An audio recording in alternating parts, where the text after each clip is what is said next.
स्वागत है एक नए वीडियो में। विषय है संत साहित्य की प्रमुख विशेषताएं। संत साहित्य की प्रमुख विशेषताएं, जो साहित्य संतों ने लिखा। संतों में प्रमुख संत कवि कबीरदास।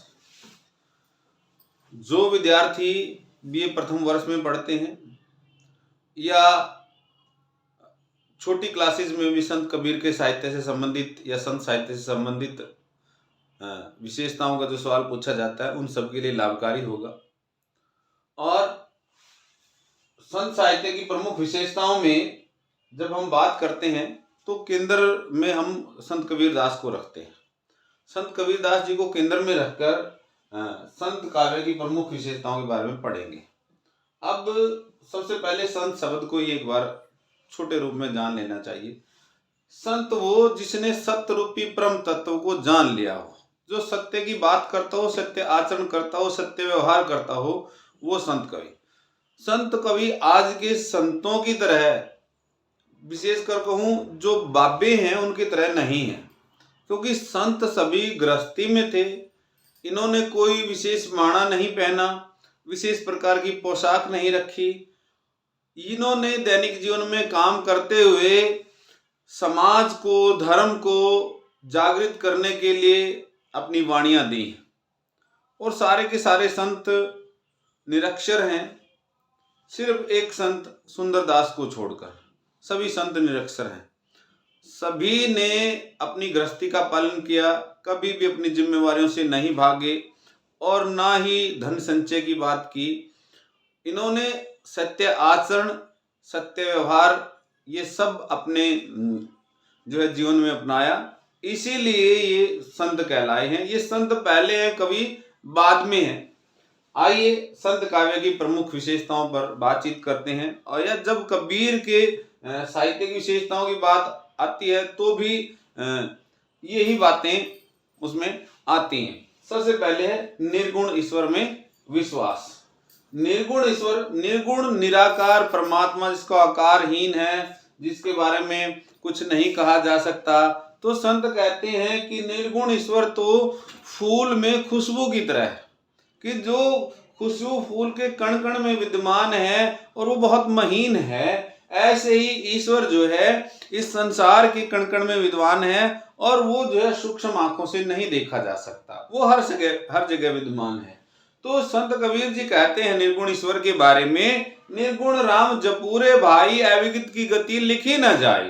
तो निर्गुण परमात्मा, निर्गुण ईश्वर में विश्वास रखने पर जो है बल देते हैं और वो जो है निर्गुण ईश्वर की उपासना करते हैं। और संत कवि भी उस निर्गुण परमात्मा को ही, उस निर्गुण ईश्वर को ही अपनाकर उसकी महिमा का गुणगान करते हुए समाज में अपनी वाणियों का, अपनी बातों का प्रचार करते हुए दिखाई पड़ते हैं। और विभिन्न जो साहित्य है, विभिन्न वाणियां, उनके जो साहित्यिक बातें हैं, चाहे वो साखियों में हो, दोहा में हो, रमणियों में हो या और किसी विधा में जो भी उन्होंने साहित्य लिखा है, सभी में निर्गुण ईश्वर में विश्वास सभी संत कवियों ने जताया है। इसके बाद बात करते हैं ज्ञान पर बल।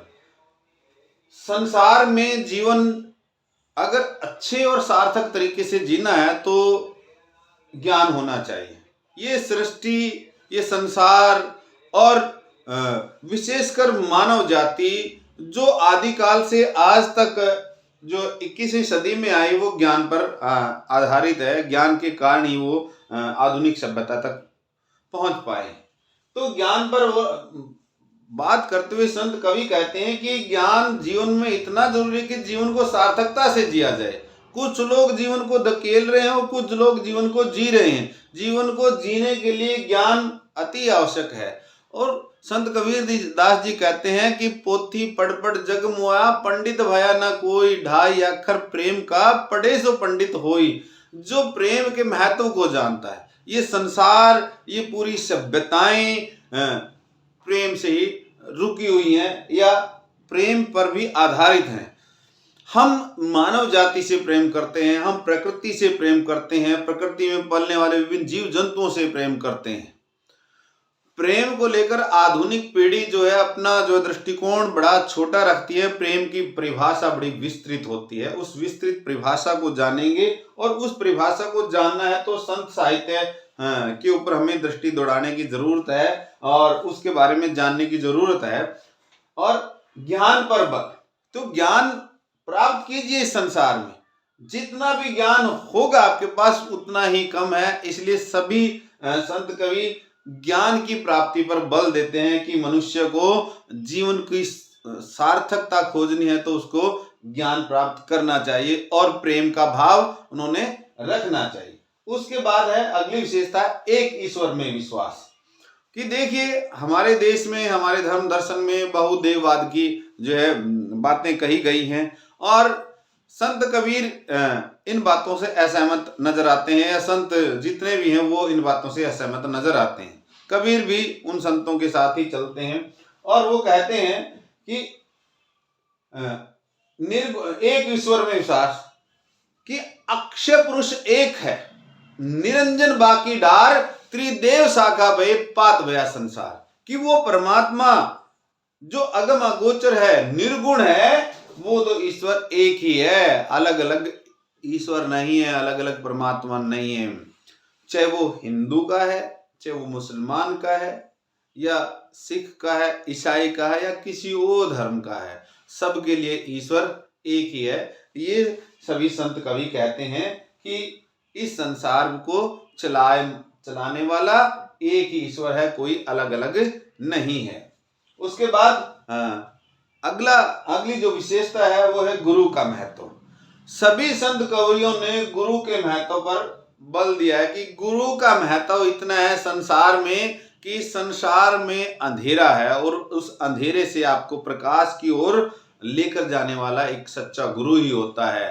और सच्चा गुरु जब तक जीवन में नहीं मिलता है तब तक आप जीवन के अंधकार में भटकते रहते हैं, और अंधकार में भटकते भटकते जो है व्यर्थ की विषय वासनाओं में, व्यर्थ के विकारों में आपके अंदर काम, क्रोध, लोभ, मोह, अहंकार सब चीजें जागृत हो जाती हैं। लेकिन जब आपको एक सच्चा गुरु मिल जाता है तो आप जीवन की सार्थकता के रास्ते पर चलने लग जाते हैं, और सच्चा गुरु ही आपको जीवन के सही रास्ते यानी अंधकार से प्रकाश की ओर लेकर जाता है। फिर आपको सारे संसार में सब अच्छा लगता है, सब अपना अपना लगता है। और उस गुरु की महिमा में संत कबीर ने कहा है, गुरु गोविंद दो खड़े काके लागू पाए, बलिहारी गुरु आपने जिन गोविंद दियो बताए।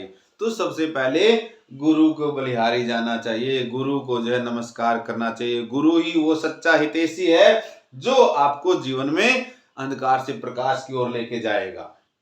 अब उसके बाद बात करते हैं अगली विशेषता, संत कवि रूढ़ियों और आडंबरों का विरोध करते हैं। हमारे भारतीय समाज में, जब इसको पूरे विश्व के समाज में, सभी सभ्यताओं में रूढ़ियां आडंबर रहे हैं, लेकिन हम अपने ही परिप्रेक्ष्य में बात करें, दूसरों से हमें कोई ज्यादा अब उनके बारे में चिंता करने की आवश्यकता नहीं, क्योंकि हम अपने संतों के बारे में बात कर रहे हैं और उनकी शिक्षाओं के बारे में बात कर रहे हैं, उनकी विशेषताओं के बारे में बात कर रहे हैं। कि रूढ़ियां जो बातें पुरानी पड़ चुकी हैं, जो जिनका महत्व आज नहीं है लेकिन किसी समय में महत्व होगा, लेकिन आज वो जो है प्रासंगिक नजर नहीं आती, उन बातों का, चाहे वो जो है मूर्ति पूजा हो, अंधविश्वास हो, तीर्थ यात्रा करना हो, या पशु बलि, नर बलि, या बहुत सारे सामाजिक विकार, विकृतियां, धार्मिक विसंगतियां, इन सभी का विरोध किया और आडंबरों का विरोध किया। विशेषकर मूर्ति पूजा को लेकर कबीरदास जी कहते हैं कि पत्थर पूजे मिले हरि तो मैं पूजूं पहाड़, ताते तो चक्की भली पीस खाए सारा संसार।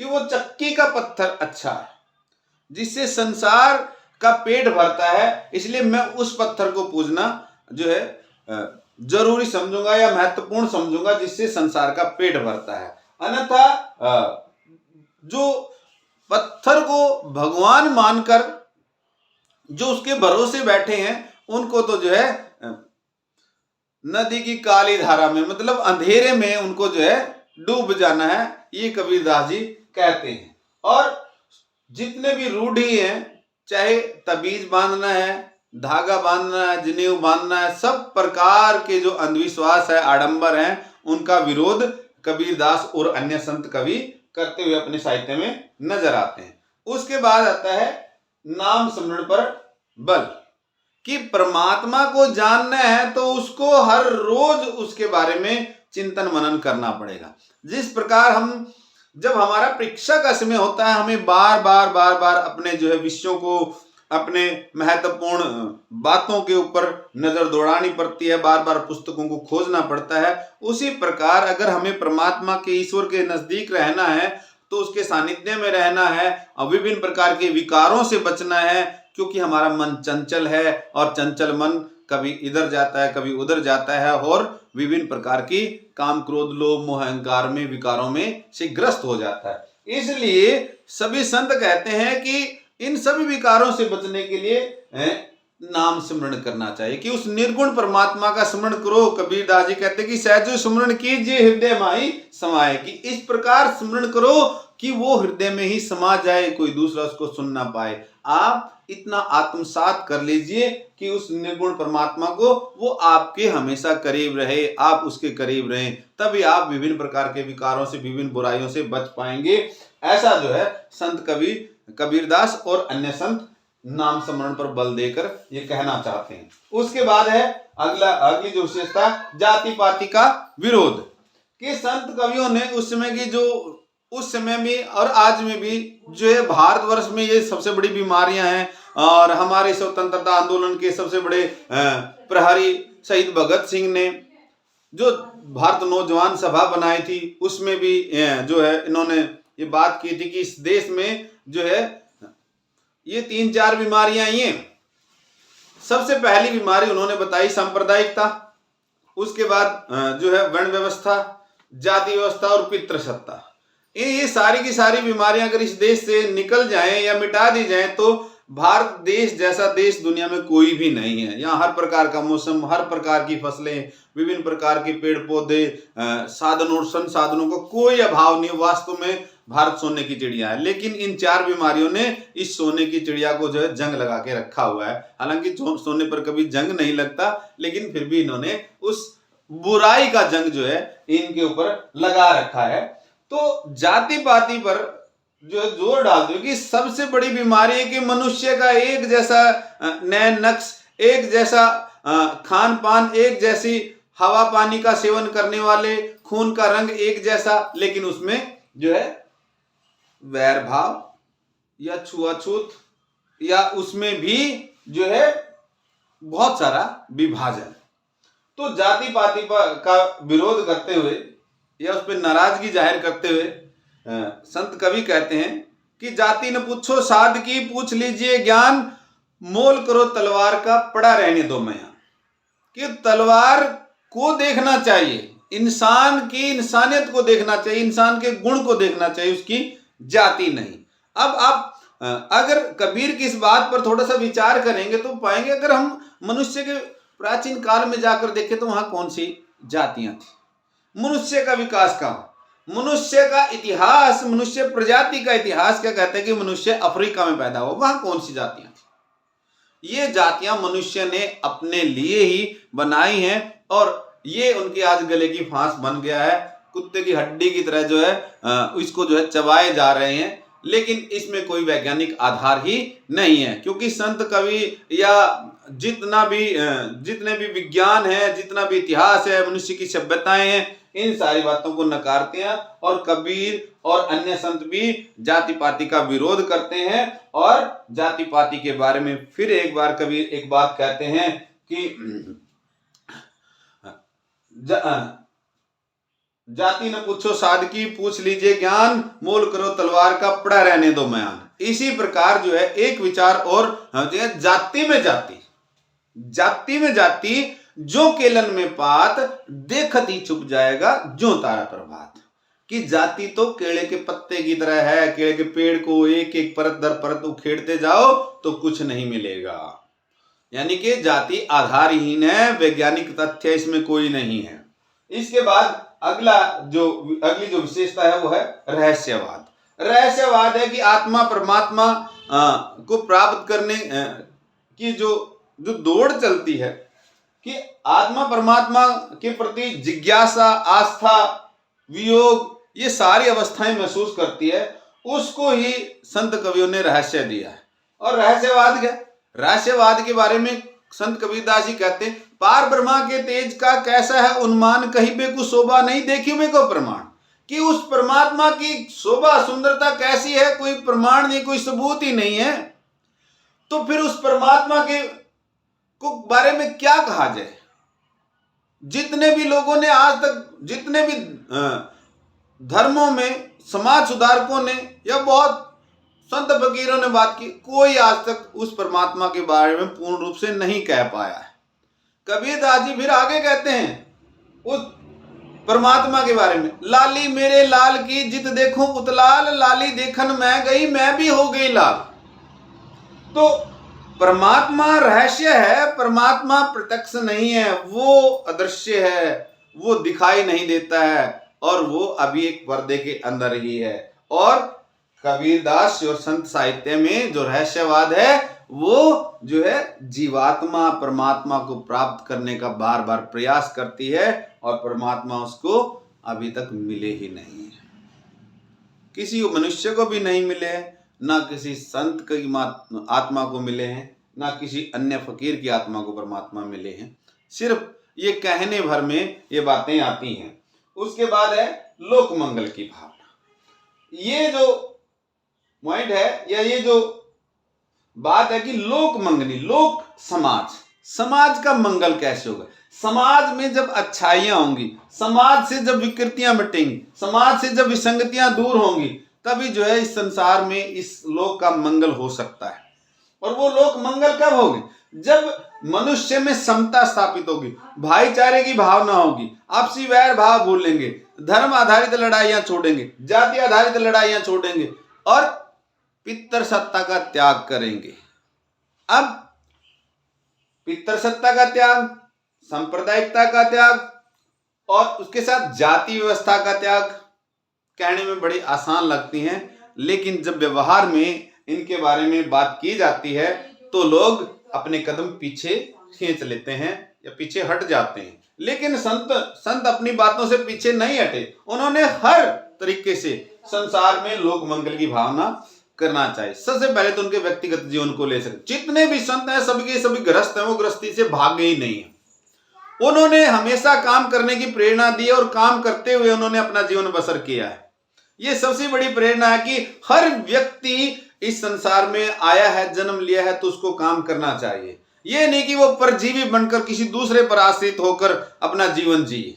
अब अगर आप भारतवर्ष पे दृष्टिकोण दौड़ाने की बात करेंगे, भारत के लोगों पर दृष्टि दौड़ाएंगे, जो विशेषकर जो है इकोनॉमिक्स में जो बात की जाती है, एक आश्रित जो जनसंख्या है वो कितनी है और रोजगार दर कितनी है, तो ये बहुत बड़ा सवाल होता है। संत इस सवाल को हल करते हुए नजर आते हैं। वो किसी के ऊपर आश्रित नहीं थे, वो स्वयं काम करते थे और अपने जीवन के माध्यम से काम करने की प्रेरणा देते थे।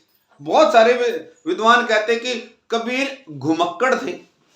कबीर कोई शिमला के टूर निकालने के लिए गए थे या कुल्लू मनाली घूमने के लिए गए थे, ऐसा नहीं था। कबीर घुमक्कड़ थे। अपने घर में जो काम करते थे कपड़े बुनाई का, तो वो कपड़े बुनकर विभिन्न स्थानों पर जाकर बेचते थे और लोगों से जो आचार विचार करते थे, विचार विमर्श करते थे। इसीलिए उनकी भाषा में विभिन्न बोलियों के, विभिन्न क्षेत्रों के शब्द आए हैं। वो शब्दावली चीख चीख कर कहती है कि कबीरदास एक बहुत ही मेहनती व्यक्तित्व के धनी थे।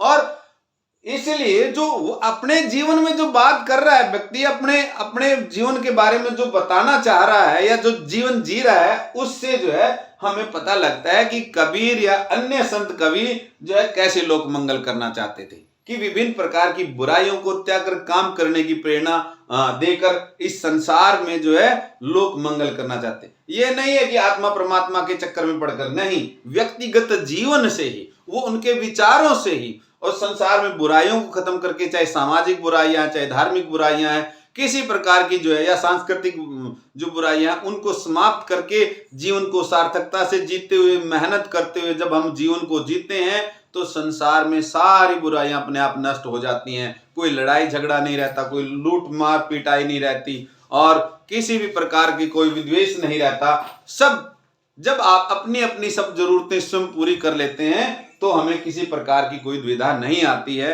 तो वो उनका जीवन और उनके जीवन जीने की जो शैली है और उनके जो विचार हैं वो लोक मंगल की भावना से ओतप्रोत हमें नजर आते हैं। हालांकि ये पॉइंट ज्यादातर राम काव्य में इसकी चर्चा की जाती है, लेकिन मैं मानता हूं कि लोक मंगल जो है की भावना सभी संत कवियों में कूट कूट कर भरी हुई थी। जितने भी संत कवि, चाहे वो नानक हैं या संत रविदास हैं, नानक साहब हैं या आपके सुंदरदास हैं या संत कबीर हैं, जितने भी संतों की बात करेंगे सभी के सभी संतों के जीवन और उनकी जीवन शैली और उनके जो साहित्य में जो बातें आई हैं उन सभी में लोक मंगल की भावना कूट कूट कर भरी आपको नजर आएगी। उसके बाद आती है भाषा शैली। अब भाषा शैली, संतों की भाषा, सारे संत ग्रस्त हैं और मस्त मौला हैं, पढ़े लिखे नहीं है, निरक्षर हैं, स्कूल गए नहीं, लेकिन इनकी भाषा जो है आंखन देखी, आंखन दी, जो आंखों से समाज में जो देख रहे हैं और समाज में जो शब्दावली वो ग्रहण कर रहे हैं वही शब्दावली अपनी जो है रचनाओं में, अपनी वाणियों में ये इन्होंने कही है। और संतों की भाषा में विशेषकर संत कबीर पर आचार्य हजारी प्रसाद जी कहते हैं कि संत कबीर जो है वाणी के डिक्टेटर थे, वाणी पर पूर्णतः अधिकार था, वाणी उनके अनुसार चलती थी, भाषा को वो अपनी मुट्ठी में रखते थे, जैसे वो चाहते थे वैसे भाषा को चलाते थे। और उसके पीछे कारण भी है कि संत कबीर जो विभिन्न स्थानों पर जाते थे वहां के जनमानस के अंदर रच बस जाते थे, उनके आचार विचार, उनकी भाषा, उनकी शब्दावली को अपनाकर जो है विभिन्न विचार अपने देते थे।